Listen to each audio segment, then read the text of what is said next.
for the celebration.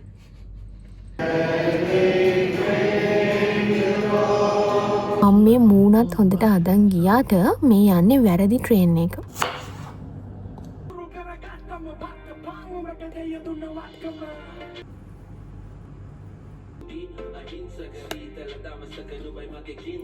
ආදරේ චිත්‍රයක් ඔයා මගේ පින්සල.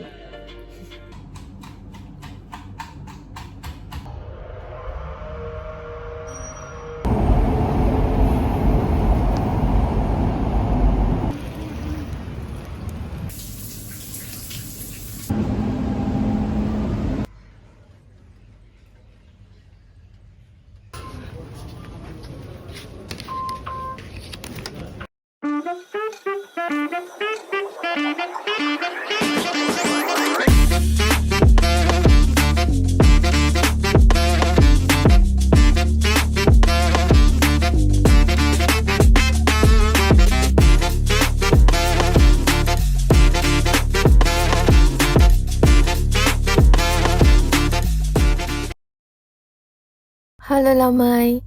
ඔයාලා හැමෝටම සුබ උදෑසනක් කියලා විශ් කරනවා. මම දන්නේ නැහැ ඔයාලා මොන ටයිම් එකේද මේක බලන්නේ කියලා. හැබැයි ඒ ටයිම් එක මොන එකක් වුණත් ඒක හොඳ එකක් වෙන්න කියලා මම විශ් කරනවා. ඉතින් අද ජූලි 3 වෙනිදා. ඒ කියන්නේ මගේ ජන්මදිනය. vlog එකේ clips record කරගත්තේ ජූලි 3 වෙනිදා වුණත් vlog එක edit කරලා දාද්දි පොඩ්ඩක් පරක්කු වුණා. මොකද මම අසනීප වෙලා මගේ voice එක ගිහිනුවේ තිබ්බේ. ඉතින් voice එක පොඩ්ඩක් යථා තත්ත්වයට එනකම් මට ඉන්න වුණා. vlog එක edit කරලා දාන්න පොඩ්ඩක් පරක්කු වුණාට මේ vlog එක පුරාම තියෙන්නේ මම මගේ උපන්දිනය දවස කොහොමද ස්පෙන්ඩ් කරේ කියලා. එහෙනම් vlog එක ඉවර වෙනකම් මාත් එක්ක මගේ 25 වෙනි උපන්දිනය සමරමු. Yay, let's go. හරි. මම දැන් මේ සූදානම් වෙන්නේ කිරිබත් ටිකක් හදන්න. කිරිබත් කියන්නේ මගේ ආසම කෑම. උපන්දිනයේ දවසේ කිරිබත් ටිකක් හැදුවේ නැත්නම් ඇත්තමයි උපන්දිනෙන් නම් වැඩක් වෙන්නේ නැහැ. මට තේරෙන්නේ නැහැ ඇයි මම කතා කරම මේ ක්ලිප්ස් ගත්තේ නැත්තේ කියලා. දැන් මම මේක එඩිට් කරද්දි තමයි මට ඒක කල්පනා වුනේ. පේනවනේ මම රංගපාලත් පෙන්නනවා. සීරියස්ලි ඇයි මම මේ කතා කරන්නේ නැත්තේ? ඕකේ ලීවි. හාල් ටිකක් සෝදලා කුකර් එකෙන් තියලා තියෙන්නේ. අපි දැන් ලුණු මිරිස හදාගමු. මේ කිරිබත් සහ ලුණු මිරිස් රෙසිපි මම YouTube එකකින් තමයි බලාගත්තේ. ඉතින් හැමදාම යුවත් මම වැඩි හොඳට රෙසිපීස් නම් බලනවම තමයි. මොකද මට හරි ඉක්මනින් දේවල් අමතක වෙනවා. අමතක වෙනවටත් වැඩිය මට ෂුවර් එකක් නැතිකම තියෙනවා මම හරියටම අඩුම කුළුම ඇඩ් කරාද කියලා. ඒ කියන්නේ ගානට පදමට අර කුළු බඩුව දැම්මද නැද්ද වගේ එකක්. ඉතින් ඒ නිසාම මම වැඩි හොඳට රෙසිපීස් බලන් තමයි ඕනම කෑමක් හදන්නේ. තාම මතකෙන් උයන්නම් පොඩ්ඩක් අමාරු. මේ වෙද්දී බත් එකත් ගානට තැම්බිලා. එහෙනම් අපි කිරි ටිකත් එකතු කරගමු. මගේ උපන්දිනය වෙනුවෙන් හදපු කිරිබත් සූදානම්. ඊළඟට මගේ උදෑසන කෝපි කෝප්පය මාත් එක්ක සූදානම් කරගමු. ඉතින් ෂූට් එකට ගෙනාපු කේක් එකත් මම අරගත්තා. ෆ්‍රිජ් එකෙන් අපි ඒකත් කපලා කෑල්ලක් අරගමු. ඔන්න ඔයාලටත් මගෙන් කේක් කිරිබත් තියෙනවා. බෙදන් හදන් කන්න ඕන හොඳේ. මට විශ් කරන්න අමතක ගන්න එපා. ඔයාලත් කන්න. එහෙනම් මමත් කනවා. මේ අවුරුද්දට මම කිරිබත් හදපු පළවෙනි පාර මේක. ඒ කියන්නේ 2026 පළමු කිරිබත.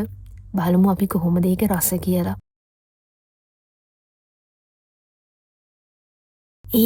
ඒක හරිම රසයි. මං හදපු නිසා කියනවා නෙවෙයි. ඒක ඇත්තටම හොඳට රසට ඇවිත් තිබ්බා. උදෑසන ආහාර වේලත් කාලා කෝපි එකත් බීලා ඕගොල්ලෝ එවපු අති මහත් ආදරණීය උපන්දින සුබපැතුම් ඔක්කොටමත් මම පිළිතුරු යවලා දැන් නම් ලෑස්ති වෙන්න හදන්නේ පොඩ්ඩක් එළියට යන්න. ඔයාලත් එහෙනම් මාත් එක්ක යමු.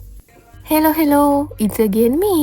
හරි. එහෙනම් අපි දැන් ලෑස්ති වෙමු. මේ ටී-ෂර්ට් එක නම් මම මේ පාර ලංකාවෙන් එද්දි අරන් ආවේ. ඒ තරම් ආවට මම මේක කොහෙටවත් ඇන්දේ නැහැ. ඒක නිසා මම හිතුවා අද මේ ටී-ෂර්ට් එක අඳිනවා කියලා. හරි. අපි එහෙනම් පොඩි මේකප් එකකුත් දාගමු. මේකප් කිව්වට මගේ මේකප් එක මස්කරා එකයි ලිප් ලයින් එකයි විතර. කොහොමත් එහෙම ගොඩක් මේකප් කරන්න ඕනේ නැහැ. මං ඉතින් කොහොමත් ලස්සනයි නේනේ.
මේ බෑග්ග්‍රවුන්ඩ් සෝන් එක මගේ ෆේවරිට්ම එකක්.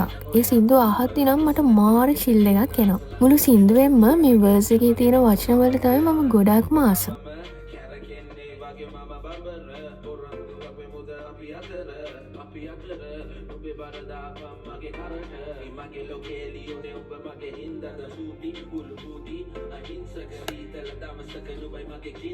ආදරේ චිත්‍රයක් ඔයා මගේ පින්සල.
ඕකේ මම ලෑස්ති. මේක තමයි මගේ ෆයිනල් ලුක් එක. I hope my look is good. හරි එහෙනම් අපි යමු.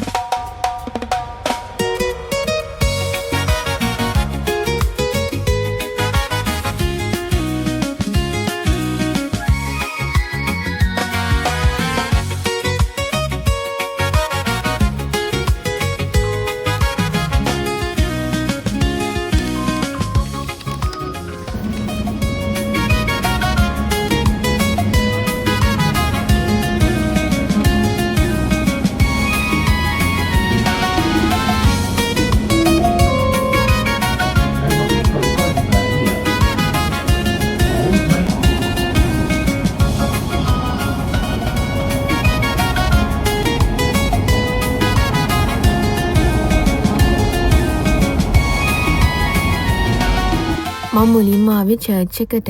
මේ චර්ච් එකේ වෝ එක නිසා අරයිවල්ස් ලිමිට් කරලා තිබ්බේ. හැබැයි එයාලා අනවුන්ස් කරලා තිබ්බා දැන් චර්ච් එක ෆුලි ඕපන් කරලා තියෙන්නේ කියලා. මොකද කලින් දවස්වල අපි ආවම අපිට මේ ඒරියා එකේ කැන්ඩල්ස් එහෙම පත්තු කරන්න එයාලා දුන්නේ නැහැ. මාස් එක විතරයි තිබ්බේ. ඉතින් දැන් නම් එහෙම නැහැ. මං චර්ච් එක ඇතුළට යන්නත් කලින්ම මෙතනට ගිහින් ඉටිපන්දම් පත්තු කරා.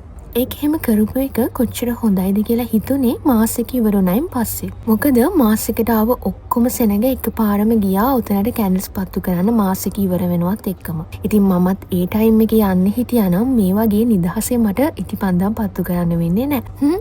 හැමදේම හොඳ විදියට වෙනවා. කොහොම හරි නිවෙන්න නොදී ඉටිපන්දම් 25ක්ම මම පත්තු කරා. ඉතින් අදට මම අවුරුදු 24ක් පහු කරලා 25 වෙනි අවුරුද්දට තමයි ආවේ. ඒ පහු වුණු අවුරුදු දිහා පොඩ්ඩක් පිටිපස්සට හැල්ලා බැලුවම මම ලේසි ගමනක් නම් ඇවිත් තිබ්බේ නැහැ. නමුත් මම අද වෙද්දී ඔක්කොම අමාරුකම් මැද්දෙන් උනත් මාව බිල්ඩ් අප් කරගෙන මගේ ඔළුව කෙලින් තියන් හිටන් ඉන්නකට I want to give a huge thank you to myself. ඔයා කවදාවත් අත්හැරියේ නැහැ කියන අන්නේ හැඟීම මාව අද මේ දැන් මගේ උපන්දිනයේ දවසේ සෑහෙන්න සතුටු කරනවා.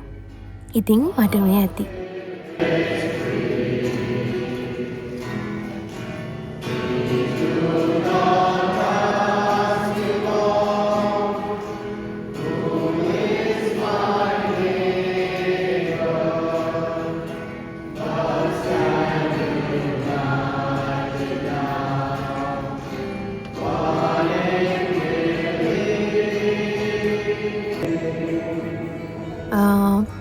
පල්ලියෙත් මං ටික වෙලාවක් ඉඳලා ආව මල් අරගන්න. මේවා ඉතින් මගෙන් මට එන තෑගි. ඒක හරිම ලස්සනයි. ඒ වගේම මගේ හාත් එකත් මේ වෙද්දි ෆුල්. හොඳම වැඩි උනේ දැනුයි මම මේ මූණත් හොඳට අදන් ගියාට මේ යන්නේ වැරදි ට්‍රේන් එක. මල්බොකේ එක 100න් ඉඳපු මම නැගලා තියෙන්නේ වැරදි මෙට්‍රෝ එක. මට අනවුන්ස්මන්ට් එක ඇහෙද්දිත් hina යන්නත් එනවා. ඒත් මම ඒක තද කරන් ඉන්නේ මොකද මගේ ඉස්සරහ ලංකාවේ ආන්ටි කෙනෙක් ඉන්නවා. සෝ දැන් කරන්න දෙයක් නැහැ. මෙතනින් බැහැලා ආයෙ හරි ට්‍රේන් එකේ යමු. පරක්කු නෑ. යන්නේ වැරදි ට්‍රේන් එක කියලා දැනගත්ත ගමන් අපි බහින්න ඕන ඉක්මනින්ම. ඊළඟට ළඟම තියෙන ස්ටේෂන් එකකින් බැහැගන්න නැත්තම් සල්ලිත් යනවා වැඩි. ඔයාගේ කාලෙත් අපරාධ. හැබැයි මම මේ කිව්වේ ට්‍රේන් ගැනම නෙවෙයි. ඕකේ ඩන්. මං ආයෙත් හරි මෙට්‍රෝ එකට නැගගත්තා. හරි අපි එහෙනම් යමු. ඊළඟට මං ගෙදරට ගිහින් සෑලු ඇඳුමකුත් ඇඳන් ආවා සැලොන් එකට මගේ පිම්පල්ස් වලට පොඩි ට්‍රීට්මන්ට් එකක් කරගන්න. මේ සැලොන් එක ලංකාවේ අක්කා කෙනෙක් කරන්නේ ලංකාවේ ස්ටාෆ් එකක් තමයි ඉන්නේ. ඉතින් සත්වාවට ඉන්න අයට ලංකාවේ වයිබ් එකෙන්ම ඔයාට ඕන විදියට ලස්සන වෙන්න අවශ්‍ය ඕන වැඩක් මෙයාලගෙන් කරගන්න පුළුවන්. ඉතින් මම හයිලි රෙකමන්ඩ් කරනවා සහ මේ සැලොන් එකේ නම තමයි දිනු බියුටි සැලොන්. ඒ වගේම මෙයාලගේ කස්ටමර් සර්විස් එකත් නියම. මමයි අපේ අක්කා ඉතින් අපේ ඔක්කොම බියුටි සුකුරුත්තන් ටික කරගන්නේ මෙතනින් නිසා මෙයාලා අපි එක්ක හරි ෆ්‍රෙන්ඩ්ලි. අපි එක්ක විතරක් නෙවෙයි එන ඕනම කස්ටමර් කෙනෙක්ට මෙයාලා ට්‍රීට් කරන්නේ යන්නේ හැම. ඒ වැඩේත් ඉවර කරන් එද්දී අපේ ගෙදර අයත් කේක් ගෙනත් තිබ්බා. මේක අපේ කසින් හෝම් එකක්. මම අපේ ගෙදරට ගිහින් වොෂ් එකක් ඉවදාන් ආයෙ පාරක් බර්ත්ඩේ විශ් වලට රිප්ලයි කර කර ඉද්දි තමයි මට කෝල් එකක් ආවේ හදිසියක් එන්න කියලා. ඒ අද්දි තමයි ඉතින් මේ දේවල් අපේ කට්ටිය ලෑස්ති කරලා තිබ්බේ. හරි අපි දැන් මේ කේක් එක කපමු. Happy birthday to me. Happy birthday to me. Happy birthday dear Nirasha.